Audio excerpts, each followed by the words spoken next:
सुबह सुबह मेरे देवर मेरे कमरे के आसपास मंडरा रहा था। मैंने उससे 2 बार पूछा, क्या बात है? कहने लगा, भाभी बात तो कोई नहीं है, लेकिन मेरे दिल में अजीब सी बेचैनी हो रही है।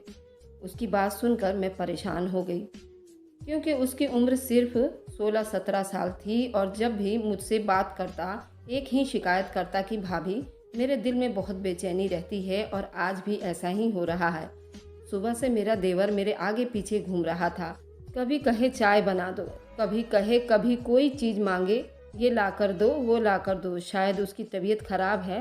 लेकिन फिर शाम के 4 बजे मैंने देखा वो हमारे किचन में ही था। मेज के पास खड़ी कुर्सी पर बैठा हुआ था और मुझे ऐसी नज़रों से देख रहा था। मैं डर गई। मुझे उसकी नज़र को देखकर डर लगने लगा। मैंने उसे नज़रअंदाज किया। मुझे नज़रअंदाज करता देखकर झट से बोला, क्या हुआ भाभी, आपको मैं कोई लफंगा लगता हूँ? ऐसा तो बिल्कुल भी नहीं हूँ। मैं आपको मोहब्बत की नज़र से देखता हूँ। बस उसकी बात सुनकर मैं ज़्यादा परेशान हो गई। देवर को तो अपनी भाभी को मोहब्बत की नज़र से नहीं बल्कि इज्जत की नज़र से देखना चाहिए था। मेरी ये बात सुनकर अजीब से अंदाज में बैठ गया और थोड़ा शांत हो गया था। भाभी आपको क्या मेरी नीयत पर शक है? मैं ऐसा नहीं हूँ। आप मुझे अपनी माँ जैसी लगती हो, और माँ से मोहब्बत भी की जाती है, उसकी इज्जत तो यूं ही की जाती है। इसमें आपको कहने की ज़रूरत नहीं है। अच्छा ठीक है, तुम ज़्यादा बातों को ना बनाओ। मैंने हाथ खड़ा करके उसे जाने का इशारा किया। कहने लगा, भाभी आप सोच लो, अगर मैं चला गया तो वापस नहीं आऊँगा।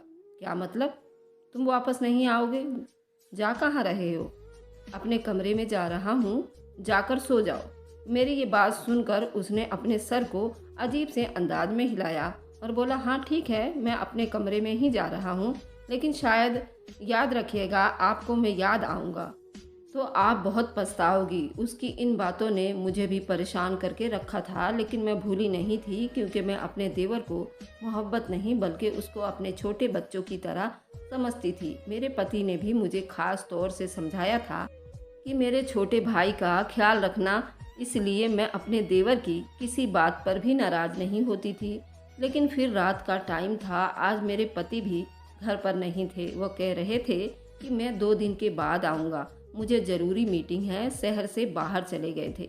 रात के 10 बज रहे थे कि घर में मुझे अजीब सा डर लगने लगा, क्योंकि घर में सन्नाटा छाया हुआ था।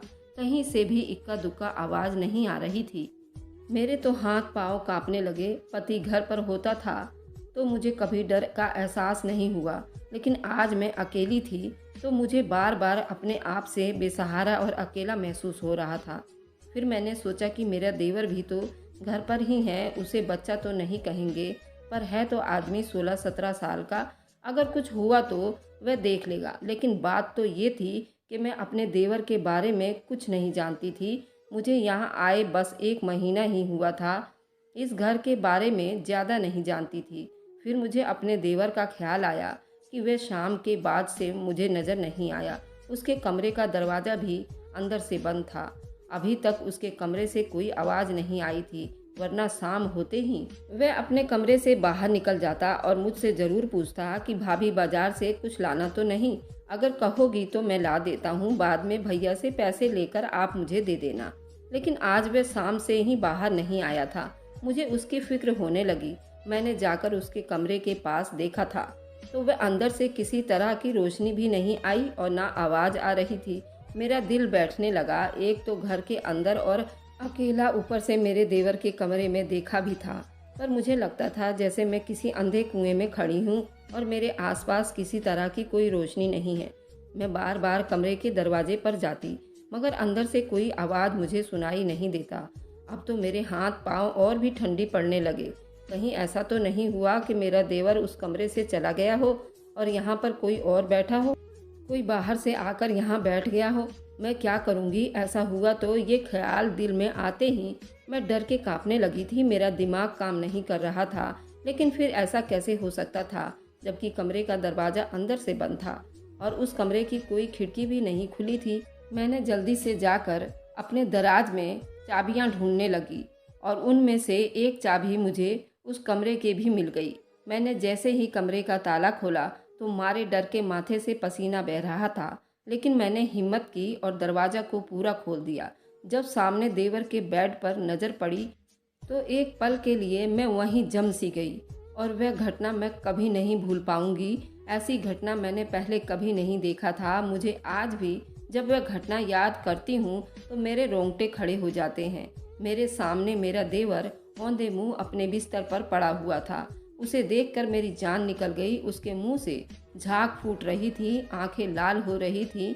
मैं जल्दी से भागकर उसके पास गई, उसे धक्का देकर सीधा किया। उसकी आंखों से आंसू बह रहे थे। मैं ये हाल देखकर परेशान थी। क्या हुआ रवि, ये तुम्हारी हालत किसने की? भाभी, मेरा आखिरी टाइम आ गया है, उसने लड़खड़ाती हुई आवाज़ में कहा तो मैं ज़्यादा डर गई। क्यों, क्या हुआ है तुम्हें? तुम्हारी हालत अचानक ऐसे कैसे हो गई? भाभी, मैं नहीं जानता, बस मैंने आपसे कहा था ना कि मेरा इस दुनिया में कोई नहीं है। मैं बहुत जल्दी यहाँ से चला जाऊँगा, तो देख लो वह टाइम आ गया है। मेरी एक वसीयत है, अगर आपने वह नहीं सुनी तो मेरी आत्मा हमेशा तड़पती रहेगी और मैं आपको कभी माफ़ नहीं कर पाऊँगा। देवर की ये बात सुनकर मेरा तो दिल अचानक से ज़ोर ज़ोर से धड़कने लगा। मैं सोच में पड़ गई।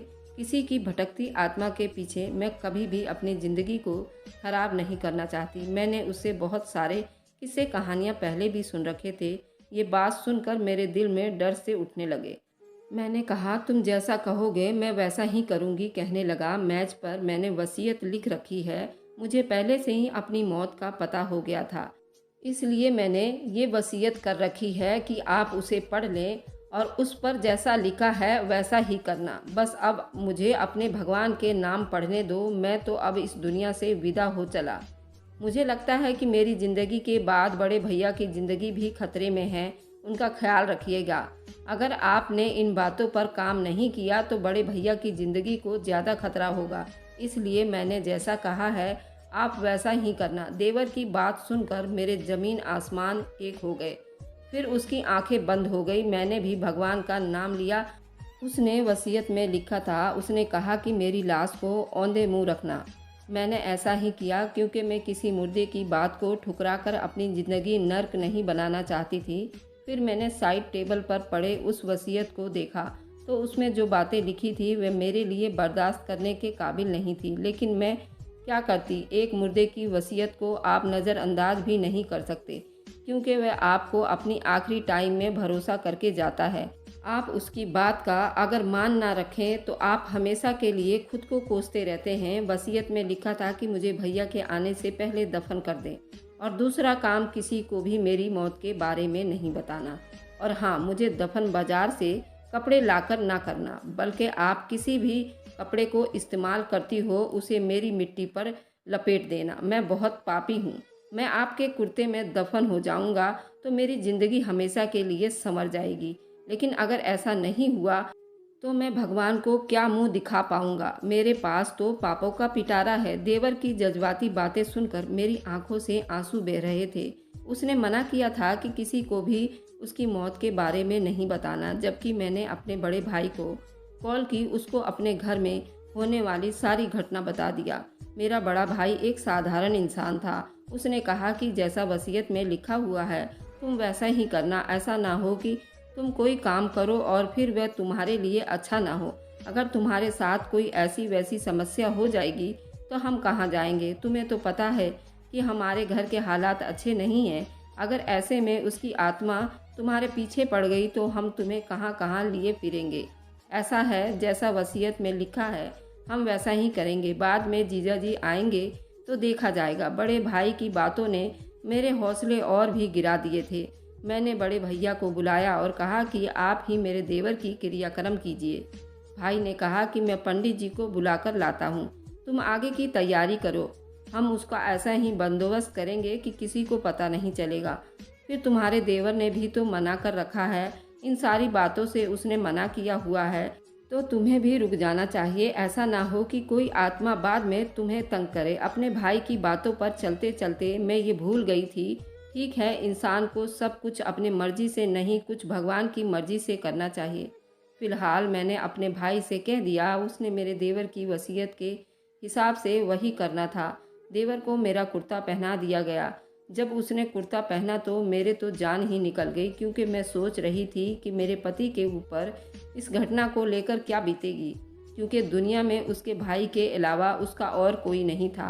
मेरा तो सोच सोच कर पूरा शरीर ठंडा हो रहा था। मुझे उनकी ये बात याद आ रही थी जब शादी के रात मेरे पति ने मुझसे कसम ली थी कि मेरे दुनिया में मेरे छोटे भाई के अलावा कोई नहीं है। अब तुम मेरी जीवन साथी बनी हो तो तुम्हारे ऊपर मेरे भाई की जिम्मेदारी है कि तुम मेरे भाई का पूरा पूरा ख्याल रखोगी। और यहाँ तो उसका भाई तो इस दुनिया से जा चुका था, तो उस पर क्या बीतेगी। मैं ये सोच सोच कर मेरा दिल बहुत घबरा रहा था। यही सोचते सोचते मैं बेहोश हो गई, और जब होश आया तो पंडित जी ने और मेरे भाई ने उसके वसीयत के हिसाब से उसका क्रियाक्रम कर दिया था। और फिर वे लोग अपने अपने घर चले गए, और अब मैं बिल्कुल लुटी हुई बैठी रही, सोचती रही, क्योंकि कहा जाता है कि सबसे ज़्यादा मुर्दे की वसीयत की इज्जत उसके घर वालों को ही करना चाहिए, और ख़ास अगर वह तुम्हारा अपना हो, और जैसे पूरा हो सके वैसे तुमको करना चाहिए। मैंने अपना कुर्ता देवर को दे दिया था। मैं अपने देवर के लिए भगवान से बहुत ज़्यादा प्रार्थना कर रही थी। आंखों में आंसू थे। उसको इतनी कम उम्र में इस दुनिया से नहीं जाना चाहिए, जबकि उसकी उम्र दुनिया देखने और हंसने खेलने की थी। लेकिन भगवान की मर्जी के आगे हम सब बेबस हैं। देवर की मृत्यु के बाद दूसरी फिक्र मुझे मेरे पति का सामना करने की थी। मैं अपने पति को क्या जवाब दूंगी? क्या उन्हें ये कहूँगी कि उनका छोटा भाई इस दुनिया से चला गया है? और मैंने उन्हें बताया भी नहीं, क्योंकि उसकी वसीयत थी। मैं बहुत ज़्यादा परेशान हो रही थी और बहुत ज़्यादा कशमकश में थी। रात हो गई। घर के दरवाजे पर मेरे पति की आने की आहट हुई। मैंने दरवाज़ा खोला। सामने मेरा पति खड़ा था। मैं उनको बताना नहीं चाहती थी, पर उनको देखकर मैं बहुत भावुक हो गई और रोते रोते उनके सीने से जा लगी। मेरी बातें सुनकर वह भी परेशान हो गए। तुम क्या कह रही हो? होश में तो हो? मैंने कहा, आपका छोटा भाई इस दुनिया में नहीं रहा। सुनते ही जैसे मेरे पति को करंट लगा। उन्होंने एक झटके से मुझे पीछे किया और मुझे झकझोर कर बोले, ये तुम कैसी बकवास कर रही हो? ऐसा कभी नहीं हो सकता। मेरे भाई की उम्र ही क्या है? भगवान ने उसे लंबी जिंदगी दे। तुम्हें सोच समझकर बात करनी चाहिए। मैंने अपने पति की आंखों में देखा। वहाँ पर शक और खौफ दोनों ही थे। मैंने कहा, भगवान के लिए मैं बिल्कुल झूठ नहीं बोल रही हूँ। ऐसा हो चुका है। तुमने मुझे बताया क्यों नहीं? क्या हुआ मेरे भाई को? भागते हुए अपने भाई के कमरे की तरफ गए, लेकिन मैंने उन्हें कहा कि आपके भाई को तो हम लोग दफन कर चुके हैं। क्या बकवास कर रही हो? तो मेरा पति मुझे फिर से झकझोरने लगा। यकीन नहीं आता तो वसीयत पढ़ लो। मैंने अपनी मिट्टी में दबी कागज़ के टुकड़े सामने की तो वसीयत के तौर पर मेरे देवर ने छोड़ी हुई थी। ये पढ़कर मेरे पति की आंखों से आंसू गिरने लगे। उसे यकीन नहीं आ रहा था। उसे अचानक क्या हो सकता है? क्या तुमने वाकई मेरे भाई को मिट्टी तले दफना दिया है? मैंने कहा, मेरे भाई के कुछ दोस्त आए थे। असल में आपके भाई ने ये वसीयत की थी कि उसके मरने की खबर किसी को ना दी जाए, इसलिए मैंने अपने भाई को बुलाया और उसे दफन करवा दिया। मैंने उसकी वसीयत का अपमान नहीं करना चाहती थी, इसलिए ये सब कुछ किया। ऐसा तो तुम्हारे भाई से मेरी कोई दुश्मनी नहीं थी। उसने मेरा क्या बिगाड़ा था? लेकिन बात वसीयत की थी। उन्होंने जो वसीयत की तो मैंने उस पर पूरा काम किया। बस मेरा पति ये सुनकर परेशान हुआ, चीख मार मार कर रोने लगा।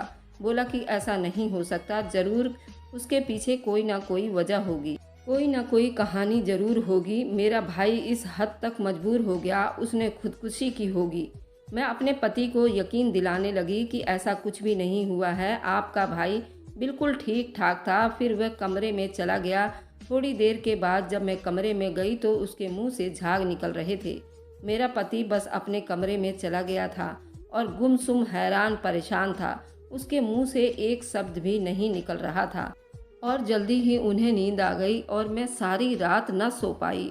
और ये बात मेरे दिमाग में आ रही थी कि कुछ देर पहले तो मेरे पति आपे से बाहर हुए जा रहे थे, चीख चीख कर चिल्ला रहे थे। अचानक इतनी गहरी नींद में कैसे चले गए? और मैं इस घटना को देखकर रात भर ना सो सकी। लेकिन उनका तो सगा भाई है और सब कुछ वही था, तो फिर उनको कैसे नींद आ सकती थी? और मुझे तो, मैं सोई नहीं पूरी रात। करीब करीब 2 बजे होंगे जब मुझे लगा कि किसी ने मेरे कंधे से चादर खिसकाई है। डर के मारे मेरे दिमाग में कपकपी उठ गई, लेकिन आज ऐसा हकीकत में हो रहा था। मैंने बहुत देर से खुद को ढांकने की कोशिश कर रही थी, लेकिन बार बार कोई मेरे कंधे से चादर सरका देता था। मुझे लगा शायद मेरा पति ऐसा कर रहा है, लेकिन वह तो गहरी नींद सो रहा था। मेरे तो जैसे रोंगटे खड़े हो गए। ऐसा कैसे हो सकता है, जबकि घर में कोई और भी नहीं था? क्या मेरे देवर की आत्मा मेरे पीछे भटक रही थी? अगर ऐसा था तो क्यों, जबकि मैंने तो अपने देवर की हर बात मानी है, उसकी वसीयत भी पूरी की है। फिर कहीं वह इस बात पर तो नाराज़ नहीं हो गया कि मैंने उसके भाई को उसकी मौत के बारे में बता दिया। मैं ना बताती तो कैसे हो पाता ये सब कुछ, आखिर उसके भाई को तो बताना ही था। मैं दिल में तसल्ली रखते हुए, लेकिन फिर मेरी आंखों से जैसे नींद ही गायब हो गई। पूरी रात मैं छत को तकती रही और मेरा पति तो खर्राटे पर खर्राटे मारकर सोए जा रहा था। करीब करीब 8 बज रहे थे। मैं अभी तक कमरे के छत को ही तके जा रही थी। मेरा पति उठकर ऑफिस की तैयारी कर रहा था। पहले से भी ज़्यादा नॉर्मल लग रहा था। मैंने अपने पति को देखकर हैरान थी। उनकी आंखों में मेरे लिए नफरत थी। आपको क्या हुआ है? मैंने डरते डरते उनसे पूछा। मुझे क्या होना है? तुम जैसी पत्नी हो तो क्या ही हो सकता है? उन्होंने बड़े ही नाराज वाले शब्द में कहा था तो मुझे अजीब लग रहा था। मैंने कहा, मुझे आप मेरी मम्मी के घर छोड़ देंगे? हाँ, अब यहाँ तुम्हारा ख्याल रखने वाला है ही कौन? चलो तुम्हें तुम्हारे माँ के घर छोड़ देता हूँ। पति की बातों में नाराज़गी थी। ये सुनकर मैं हैरान हो गई थी।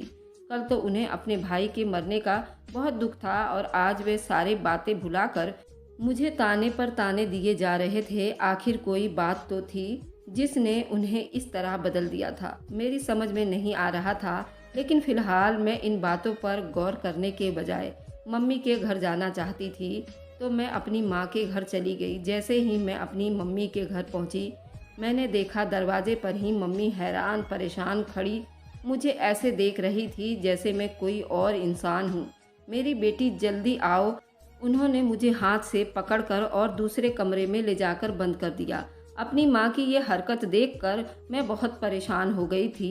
तुम माँ, ये क्या कर रही हो? मैं मायके आई हूँ। आपका व्यवहार मेरे साथ ऐसा जैसे मैं जेल से भागकर आ रही हूँ। मेरी बात सुनकर मम्मी मुझे गले से लगाकर पकड़कर जोर जोर से रोने लगी। बोली, बेटा, हमारा सब कुछ लुट गया है।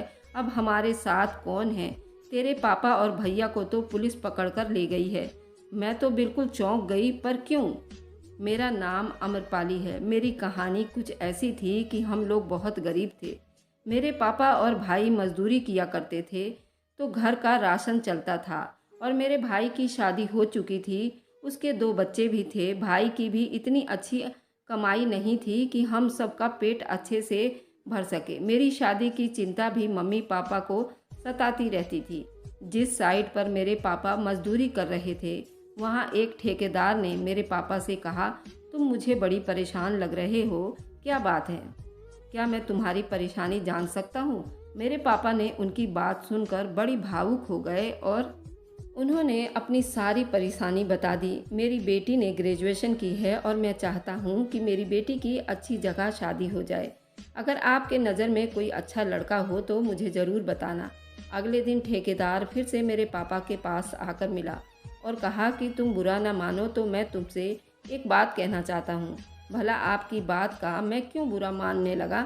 कहा कि तुम अपनी बेटी का रिश्ता मुझसे कर दो। ठेकेदार की उम्र कुछ 25-30 साल होगी। मेरे पापा ने कहा, ठीक है, हम कल तुम्हारे घर आएंगे। मेरे पापा ने घर पर आकर मेरी माँ को और भाई को बताया तो वह लोग खुशी के मारे झूम उठे। जब मम्मी ने ये बात मुझे बताई तो मैं बिल्कुल परेशान हो गई थी। परेशान होना तो बनता था, क्योंकि मैं अपने भाई और पापा और माँ को छोड़कर नहीं जाना चाहती थी। मेरे पापा और भाई दोनों रिश्ता देखने गए तो वहाँ तो शादी की तारीख रखकर चले आए। जब माँ से बताया तो मेरी माँ भी बहुत परेशान हो गई। फिर पापा ने मेरी माँ को बहुत समझाया कि परेशान होने वाली कोई बात नहीं है। लड़का बहुत हैंडसम है और करोड़ों की जायदाद का मालिक है, और सबसे अच्छी बात यह है कि उसके घर में सिर्फ 2 ही लोग हैं, एक वह और उसका एक छोटा भाई। उसकी उम्र सिर्फ 16-17 साल की होगा और मेरी बेटी वह बहुत खुश रहेगी। उसको ज़्यादा काम भी नहीं करना पड़ेगा। और सबसे अच्छी बात यह है कि लड़का शादी ही करना चाहता है, बल्कि लड़की को भी नहीं देखना चाहता। उसने कहा, अंकल मैंने आपको देख लिया, बस मैं आगे नहीं देखना चाहता, बस मैं अपनी दुल्हन बनाकर ही उसे देखूंगा। मेरी माँ बहुत परेशान हुई। उसने कहा कि आजकल के लड़के तो बिना देखे शादी नहीं करते, फिर ये कौन से ज़माने का लड़का है जो बिना देखे शादी कर रहा है। और फिर हमारे घर में शादी की धूम मच गई। 2 दिन के अंदर ही शादी होकर मैं अपने ससुराल आ गई। 1 महीना तो काफ़ी अच्छा बीता, जैसे लगा मैं स्वर्ग में आ गई हूँ। मेरा पति हर दूसरे दिन साइट पर रहता और मैं घर में अकेली और मेरा देवर अकेला रहता। और ये सब प्लान मेरे पति का था, क्योंकि उसको एक गरीब घर से ही लड़की लानी थी, तभी तो वह अपने काम को सर अंजाम दे पाता।